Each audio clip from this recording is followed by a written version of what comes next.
Muy buenos días, amigos. Francisco Antonio Méndez y el programa Economía y Mercado les saludan.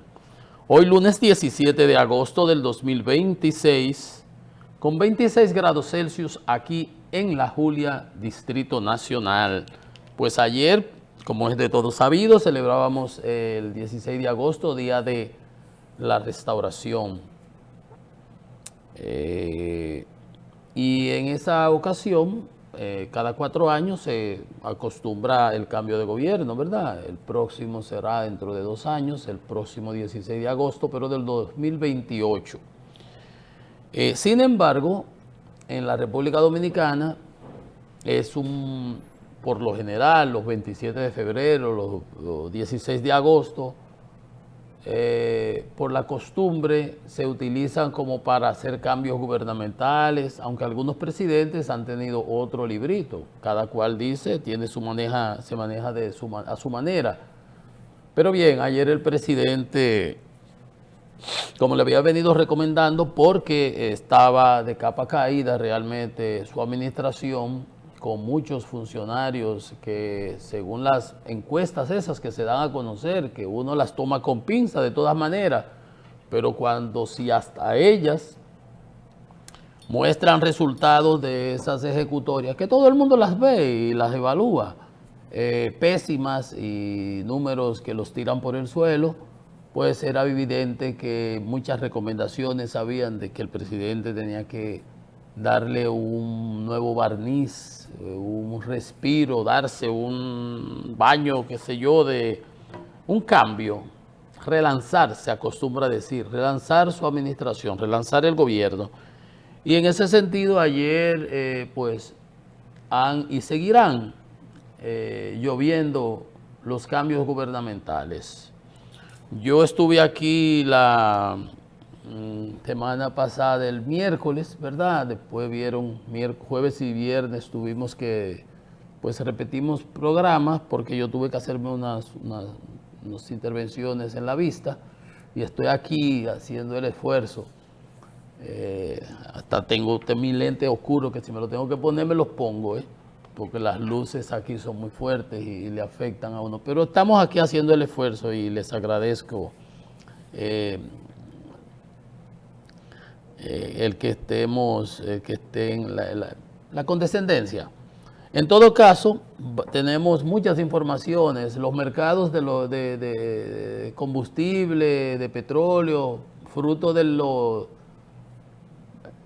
digamos, una pausa, una tregua chicha allá en el Golfo Pérsico, se ha mantenido más o menos estable, 80 y tantos. Tenemos informaciones al respecto, análisis, comentarios con relación a eso y opiniones variadas, pero más o menos están en ese rango. En el conflicto con los Gaza, los palestinos, Israel, también tenemos informaciones de todo lo que está pasando ahí. Siguen los problemas, no se acaban de poner de acuerdo. Trump había anunciado que jamás se iba a desarmar. Ellos dicen que no se van a desarmar hasta que no haya una fuerza de paz independiente. No lo que Trump ha querido, dirigido por el grupo de Netanyahu y compañía, pero ahorita vamos a comentar algo al respecto. Entonces, lo de Rusia y Ucrania, pues ni se diga. Rusia atacando alegados lugares de producción de drones y ese tipo de cosas. Y cuando tú ves, son hospitales, centros comerciales, mercados, edificios de apartamentos en general. Sin embargo, Ucrania continúa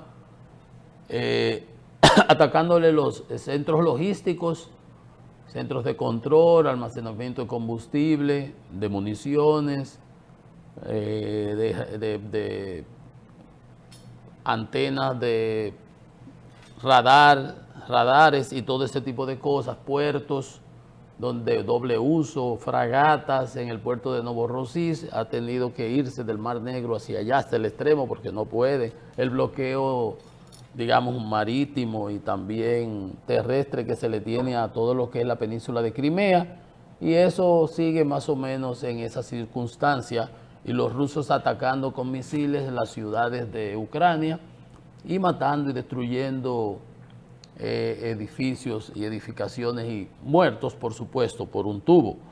Entonces ahí no ha habido mayores cambios. No ha habido mayores cambios y repercusiones a lo interno de la economía en ambos sentidos, pero como ustedes saben, la economía ucraniana, el Estado ucraniano, con un préstamo que tuvo de 90.000 millones, que estuvo siendo bloqueado por Hungría, que era aliado de Putin, Orbán, el que perdió recientemente, pues tiene un respiro en relación a los recursos que requiere para poder operar.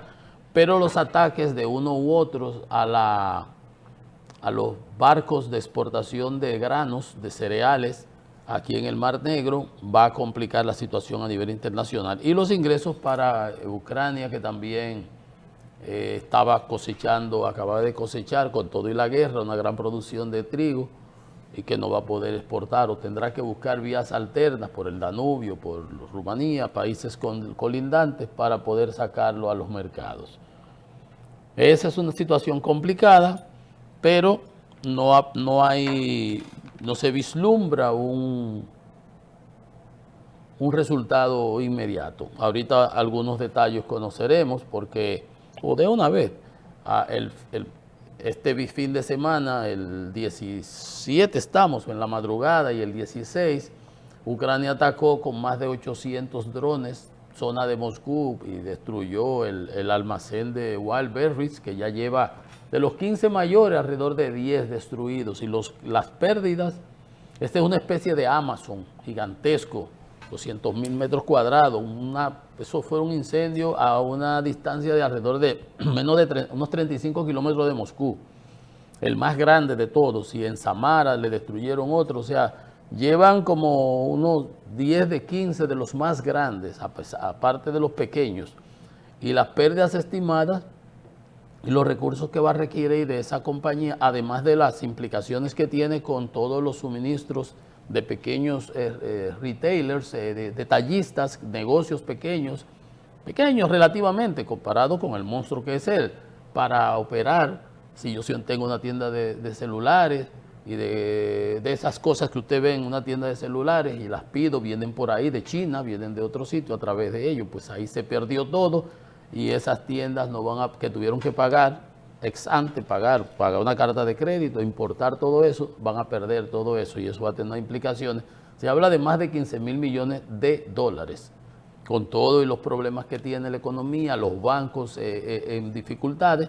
Ahora se va a complicar aún más con miles y miles de empresas que no van a poder cumplir con los pagos de sus préstamos y sus deudas.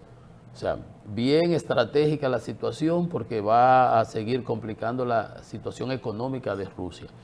Entonces, así están esas cosas. Entonces, aquí, como les decía, ¿qué tuvimos? El presidente ha remediado la mata en todo lo que son esos militares, que el del CUSEP, que es el cuerpo de seguridad del presidente, pasó para otro lado, que el de la Fuerza Aérea, que el de la Fuerza de aquí, que el de aquí. Yo no me meto en eso porque son muchos nombres militares y tendría que abrir el periódico y empezar a decirle que fulano de tal que estaba aquí lo mandan para allá, que a este de aquí lo retiraron, que pero eso son cosas militares y no nos dan a nosotros ninguna, digamos, bueno, esos nombres ahí que para nosotros no va a decir nada, que si uno, que si otro, que si aquel. Ahora, los movimientos en el funcionariado, ya esos son otros 500, y tienen otras implicaciones. Tenemos que ha habido bastantes remociones, pero las fundamentales, digamos, las más importantes, pudiéramos decir que han sido la sustitución del canciller, que ya se hablaba en alguna ocasión anterior de que él se iba o que iba a renunciar, pero se iba a hacer una cumbre de las Américas en Bávaro, ¿se acuerdan? Donde se gastaron como 15 millones de pesos en chacabanas. ¿Ustedes recuerdan que hubo un escándalo? ¿Cómo fue que salieron las chacabanas? Pero que había que darle chacabana a los que venían, a los muchachos de protocolo que iban a actuar, todo el que iba a trabajar. Bueno, se armó un pequeño revuelo con relación a eso, supuestamente que por el precio de la chacabana. Bueno, eso hubo. Esa cumbre no se dio. En esa cumbre se supone que venía Donald Trump, después parece que Doron dijo que no venía y se suspendió.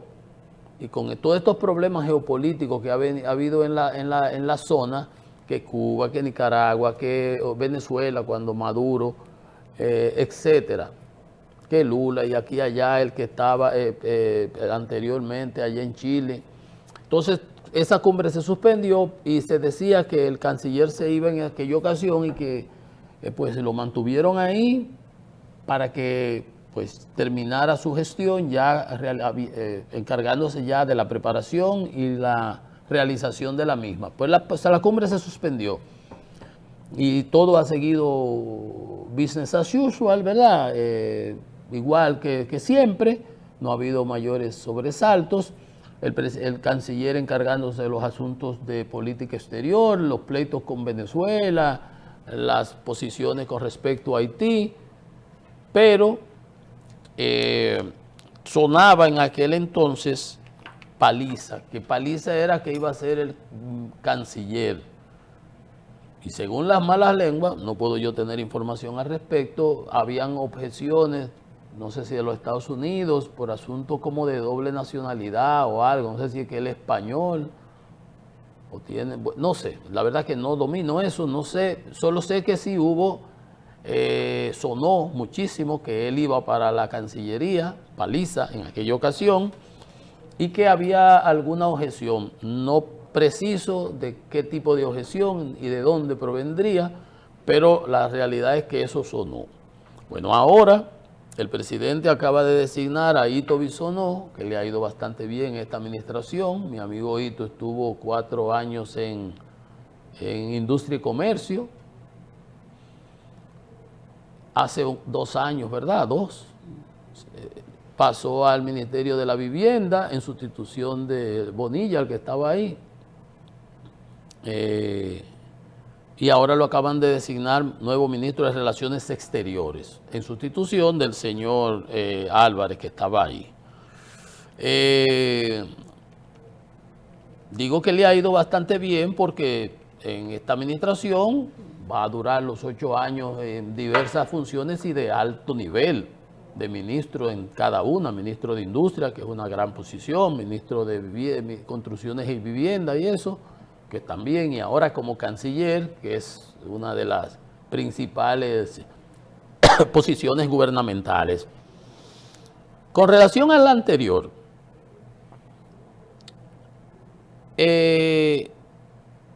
yo, como igual que con el presidente Abinader, tenía muchísimas aprehensiones con el presidente Abinader, y siempre he usado la frase, ustedes saben que la he usado, de que una cosa es con guitarra y otra con violín, pero en el sentido positivo. Por lo general eso se usa en el sentido negativo, peyorativo. Mira, dijo que no iba a subir los impuestos, después lo subió. Dijo que no iba a hacer tal cosa, después la hizo, ¿verdad? Entonces uno dice esa frase. Pero en este caso, con el presidente, con el tema haitiano, yo he sido reiterativo en eso, esperábamos que el presidente, como era aliado de ese Álvarez, acaba de quitar, creo que es el del Instituto de Migración, ahí estaba Lozano, pro haitiano de eso, Juan Bolívar y de ese grupo, y todos los que lo apoyaron de su Marcha Verde, Participación Ciudadana y demás sucedáneos. Yo tenía pues además de posiciones que el presidente había asumido cuando la sentencia 168-13, hay discursos de él apoyando en contra de la sentencia y diciendo que teníamos apatria y teníamos todas esas cosas. Y como, qué bueno que desde el gobierno, como una cosa era con guitarra y otra era con violín, ya desde el gobierno asumió otra posición. Y he aplaudido permanentemente. Y aunque se utilizó de manera politiquera y utilitaria el tema haitiano en alguna ocasión, ¿se acuerdan? El canal que mandaron unos guardias para allá y un alboroto, todo eso es porque estamos en campaña y haciendo bulto. Pero a nivel internacional la posición del presidente ha sido vertical en cuanto a eso, pedir que se intervenga Haití, que se ayude a Haití, que se colabore con Haití y que no nos pueden dejar eso a nosotros, y eso está bien. El muro, la valla ciclónica que se está poniendo, yo hubiese querido un muro de verdad, con todas las de la ley, como en Israel, como en Polonia, Pero bueno, el que tenemos es ese que se está haciendo. Pues bien, pero en sentido estricto, el canciller, que lo que hace es representar la posición del presidente en política exterior, se manejó, diríamos que adecuadamente, porque tampoco le voy, esperaba peor de él, pero como hemos estado los ciudadanos dominicanos pendientes de estas cosas y más con ellos, tenemos que reconocer que se manejó, digamos que adecuadamente, sin dejarle de señalar. Sí, porque nos gusta aplaudir y que el que se muere bueno. No. Si era un criminal, si era un delincuente, si era un ladrón y se murió, sigue siendo un criminal, un ladrón, un delincuente muerto, enterrado, es perfecto, porque nos gusta modificar las cosas. Está bien que no hacer leña de árbol caído, pero en este caso, no estamos hablando de eso, pero hay que puntualizarle la ley de trata, que el canciller intentó que se pasara y hizo al presidente y Antoliano, que está ahí en justicia, sometieron esa ley de trata que tuvo el presidente Abinader después ante la denuncia del presidente Fernández y de muchos sectores de la población, la retiró y la trituraron por ahí. Una ley, ¿se acuerdan? Que teníamos que hasta que pagar impuestos para nosotros mantener a los haitianos, que había que darle alojamiento, vivienda, porque eso se usó desde la Primera Guerra Mundial y los emigrantes y con el problema que hay allá, pero Haití siempre se ha estado matando y quemándose uno con otro. Ay, por eso íbamos a cargar nosotros. Y él salió defendiéndola en 3 ocasiones. 3 artículos le escribió Leonel Fernández rebatiéndole al canciller Álvarez. Entonces, aunque se manejó, digamos, de manera adecuada en su política frente a Haití y representando la posición del presidente, no podía ser de otra, porque el presidente sabía los números y veía cómo era que la población reaccionaba ante Haití, tuvo que cambiar. Por eso yo siempre le he reconocido que una cosa era con guitarra y otra con violín, en el sentido positivo al presidente, y que arrastró a Álvarez también, pero ahí veía aplaudiendo la gran maravillosa gestión, no, adecuada. A ponerlo así, adecuada, pero que se recuerde de su ley de trata, que tuvimos que hacérsela tragar, y de una oficina internacional de la migración que querían poner en Bávaro. ¿Ustedes se recuerdan? Sí, porque hay sus cositas. Y no podía ser de otra porque el presidente está rodeado de prohaitianos y duerme con el enemigo. Pero entonces, con Hito Bisonó, que como les he dicho, le ha ido bastante bien. Hito tiene relaciones, la socialdemocracia, la socialdemocracia no, socialcristianismo, desde que venía del Partido Reformista, y esas relaciones con, por ejemplo, Kass, el de Chile, que vino aquí, y otros de otros lugares, me dicen que es amigo de alguna manera de Marco Rubio, qué sé yo. Bueno, pues, qué bueno. Felicitamos a Hito Bisonó, y en su lugar designaron a Jean Luis Rodríguez, que estaba en Portuaria. Jean Luis Rodríguez se desempeñaba como director ejecutivo de Apordón, autoridad portuaria. Ahí nombraron otro, no sé el nombre, creo que no sé, otro. Son de esos cambios que no, ni fu ni fuá, quitaron uno, hay que poner otro. Van a poner para lo mejor seguro el que estaba su director, y a otra buscaron para ponerlo ahí. Ahí hay 2 cambios, pero entonces este es importante. Hay uno que es el del general, del Juan Manuel Méndez, que estaba como en el Defensa Civil y el COE, una persona muy reconocida, muy inclinada al gobierno, apoyó la reelección en el 24, y estaba ahí. Decían que habían una vez que renunció, que le habían unos problemas internos y eso, pero se ha manejado bastante aceptablemente, tiene buena valoración.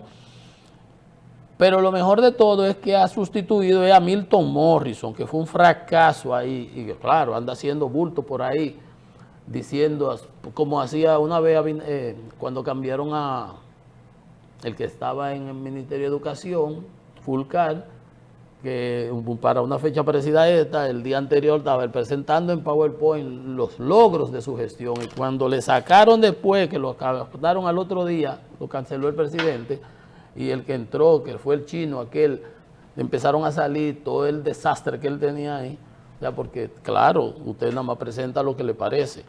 Entonces se fue Milton Morrison, a quien premiaron con el fracaso que había tenido en las distribuidoras en Edesur. Lo premiaron con Mintran, el presidente, porque fue un aliado de campaña de su partido, que sacó regidor y cosas de esas. Pero no sabía nada de eso, y obviamente el resultado, y tiene un lío ahí con Jochi Gómez, con este muchacho Hugo Veras, etcétera, y están en los tribunales porque lo mandaron a juicio de fondo. Pero eso es lo único bueno de este caso, que sustituye a Milton Morrison, a quien debieron renunciarlo desde entonces y mandarlo para su casa. Pero el presidente lo recicló y lo mandó ahí. Lo único es que, al igual que Milton Morrison, el general no tiene experiencia en eso. Pero fíjense ustedes que quien tenía experiencia y manejaba con esos asuntos y esos temas era Hugo Vera, que tiene un programa, que sigue su programa. Pero fíjense ustedes cómo acabó la situación. El general no tendrá experiencia en esos asuntos de tránsito, pero si se asesora bien y busca los correspondientes especialistas, pues quizás haga un buen papel. Lo importante es que, y bueno, y el que estaba segundo de él lo sustituye en el centro en el COE. En la Junta de Aviación Civil sustituyeron a mi amigo Héctor Porchela y pusieron al señor Julio Peña Guzmán, que no sé quién es, no sé dónde estaba. Y básicamente así, quitaron a la que estaba en INAIPI, Castillo, Josefa Castillo, la nombran cónsul en Miami. A uno de allí lo quitan, ponen aquí. Esas con cosas que son, digamos, no son tan relevantes. Los militares, ¿verdad? Una remoción completa prácticamente, fue lo que más o menos leí. Pero hay un cambio que sí tiene importancia, aunque a mí me parece que en cierto modo es más o menos cosmético.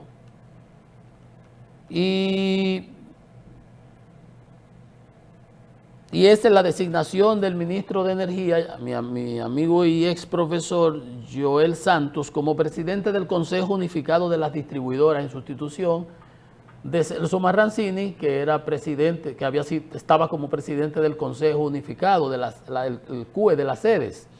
Celso tenía ambas funciones, las EDES y Punta Catalina.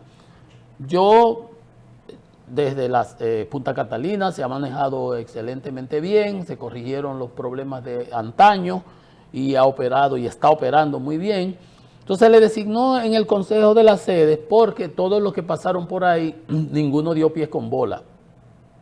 Y como gerente, bueno, ya él designó al de sur, al de norte, al de este, pero hay muchas quejas.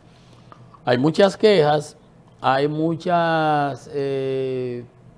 hay apagones. En estos días veía al ministro, a Joel, dar declaraciones explicativas. Yo decía, justamente días después de que yo dijera aquí que había que salir a explicar porque la gente tenía muchas quejas, el asunto de la facturación, el asunto estacional de la temperatura, del clima.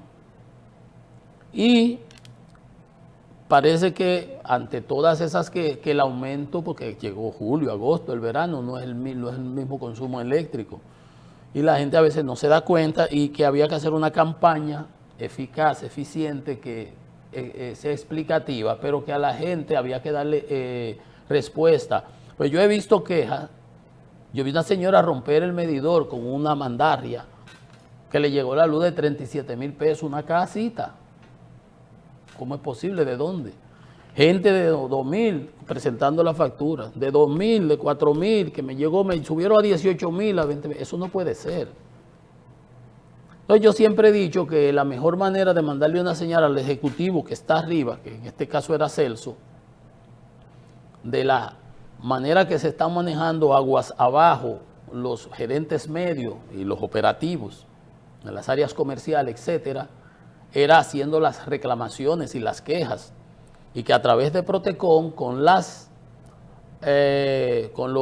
recursos que autorizando y devolverle, acreditarle con las sanciones que se le ponían, esa era la mejor señal para que mejoraran la situación. En una ocasión, Celso Marrancini habló del programa que lo usamos nosotros, y fue en mi gestión que se estableció para las 24 horas, de darle interrupciones en los barrios que se iban a dar donde tuvieran altas las pérdidas. Durante el día de la semana, 4 horas, distribuírsela para disminuir el subsidio. El gobierno lo echó para atrás después, yo fui la única persona que lo apoyó aquí. Sin embargo, posteriormente, ahora de manera, digamos, no planificada, surgen las interrupciones por sobrecarga de transformadores, interrupciones por averías y ese tipo de cosas. No creo que haya habido interrupciones, que esté habiendo interrupciones por apagones financieros, o sea, por retraso con los generadores. Esa parte, el gobierno ha sido puntual en cuanto a eso. Pero me parece a mí que esa remoción, porque Joel de cualquier manera también formaba parte del CUE y jefe del gabinete eléctrico, dice, responsabilidad de dirigir el órgano, de coordinar las empresas y de articular las políticas estratégicas del sector. O sea, él sería el jefe del gabinete, coordinador del gabinete de energía. Pero yo pienso que ahí es quien estaba, no era Celso, sino era la vicepresidenta. La verdad que no me queda. En todo caso, esta sustitución en la realidad es un poco más que cosmética, porque el gabinete eléctrico y Celso y las distribuidoras lo que tienen que hacer su papel en cuanto a tratar de cumplir con la ley y facturar lo que deben facturar, hacer las inversiones que tienen que hacer, responder a los reclamos, intervenir, tomar cartas en el asunto con los contratistas. Entonces, todo ese tipo de cosas, que sea el ministro de Energía, no se dice quién, si es que va a hacerlo en adición a sus funciones, porque verdaderamente el ministro de Energía es el jefe del gabinete eléctrico. Dice, nuevo presidente del Consejo Unificado y coordinador del Gabinete de Energía, sustituyendo a Celso Marrancini. Celso seguirá en Punta Catalina, lo cual está correcto. Pero dice que en este periódico dice, fue removido de su posición como ministro de Energía. No se dice quién entonces es el que lo sustituye. Aunque en otra información decía que era en adición a sus funciones. En todo caso, el presidente del Consejo Unificado, eso fue un invento que se hicieron para tener, yo no creo que no sea mal, pues que así son empresas de las 3 del Estado y tiene una administración, yo no le veo nada de malo a eso. Es como el jefe, el chairman of the board de una empresa. El gerente y los gerentes abajo son los que tienen que hacer el trabajo operativo. Y en este caso, Celso Marrancini sustituyó a los que estaban, se pusieron nuevos gerentes, los números no reflejan variaciones en cuanto a las pérdidas y el mayor aumento de la eficiencia, pero es que también los planes necesitan cierto tiempo para que vayan madurando. Yo lo que entiendo es que se le debe dar continuidad, pero creo que la decisión que el presidente ha tomado con relación a esa sustitución es más debido a las interrupciones, a las quejas que están repletos los periódicos, y no se le ha podido dar una respuesta, digamos, convincente a la población. Hay mucha gente que dice que le llegaba de 2.000, que le está llegando de 9.000, que le está llegando de 10.000, y es verdad que se consume más en verano, pero la proporción no es la misma, no es en esa proporción. Y yo le decía, yo veía un señor que presentaba su factura en YouTube de cuánto fue y que pagó el mes pasado y volvió y se le metió 4.000 y se la metieron en 19. No, así no se puede.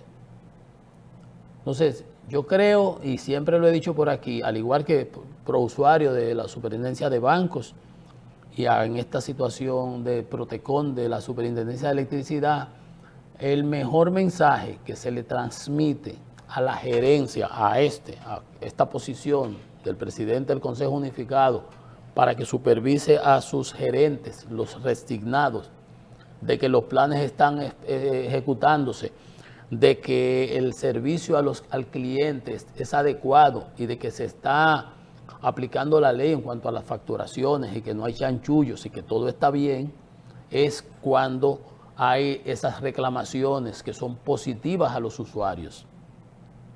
Entonces cada cual tiene que hacer su papel y no es metiendo la basura debajo de la alfombra, es tomando los correctivos adecuados. En mi gestión como superintendente de electricidad, yo duré 6 años y algo, 6 años y medio diríamos, las distribuidoras tuvieron que acreditar a los usuarios alrededor de 1.200 millones de pesos por reclamaciones que hacían a los usuarios que eran favorables a ellos. Cuando nosotros vemos, por ejemplo, hasta en ProUsuario de Superintendencia de Bancos, la cantidad de reclamaciones que son positivas a los usuarios, 30, 35%, eso no es desdeñable.